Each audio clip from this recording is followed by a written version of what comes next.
সেনা প্লিজ একটা কমপ্লেন আমাকে দেন নির্দিষ্টভাবে যে এই পরিবহনের এই রুটের এই গাড়িটি অথবা এই কোম্পানির এই গাড়িটি। ডেফিনেটলি আপনারা কমপ্লেন করেন, কমপ্লেনের জন্য আমরা সার্বক্ষণিক টিম ডেকেছি।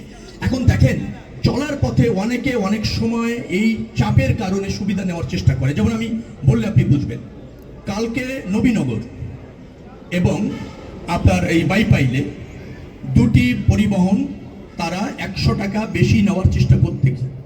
যাত্রী কমপ্লেন করেছে, সাথে সাথে সেখানে মোবাইল টিম গিয়ে তাদেরকে 10,000 টাকা ফাইন করেছে। এবং এটাই যথেষ্ট নয়, ঈদের পরে আমরা আরো বেশি অ্যাকশনে যাব, কেন তারা এই ব্যবসায় ঘটাতে চাইলো। একই অবস্থা চিটাগাং রোডে যদি আপনি যান, নীলাচল এবং ইকোনো এই দুটি পরিবহনও ওখানে বেশি ভাড়া নেওয়ার একটু চেষ্টা করেছিল। তাৎক্ষণিকভাবে গিয়ে র্যাবের টিম এবং ওখানকার একজন ম্যাজিস্ট্রেট গিয়ে তাদেরকে ফাইন করেছে সম্ভবত 8,600 টাকা।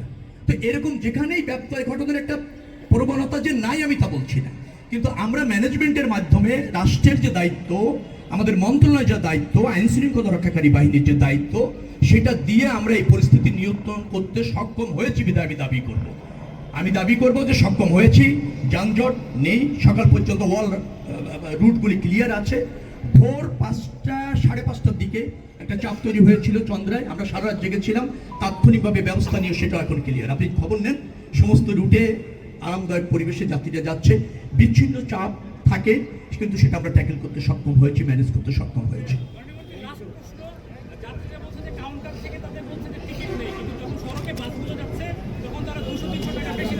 সেরকম নেই, আমি বলি, এটাও আমি একটু জানিয়ে রাখি আপনাকে। কোনো সময় ফিরতি গাড়ি যাত্রীর চাপে কাউন্টার সে আসতে পারছে না, ধরেন এই গাবতলীতে আসবে, তো হিমায়তপুরের ওখানে এই যাত্রীরা সেই গাড়িতে উঠে পড়েছে, তাকে যেতেই হবে।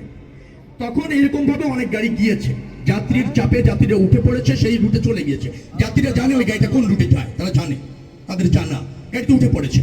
তখন এরকম ভাবে গিয়েছে, সেখানেও কিন্তু ওইভাবে যাত্রী উঠার পর 200-100 টাকা বেশি নেওয়ার চেষ্টা হয়েছে অথবা নিয়েছে, এটাও সত্য। কিন্তু তখন এই মাঝপথের থেকে এভাবে উঠে গেলে আমাদের মনিটরিং করতে অসুবিধা হয়।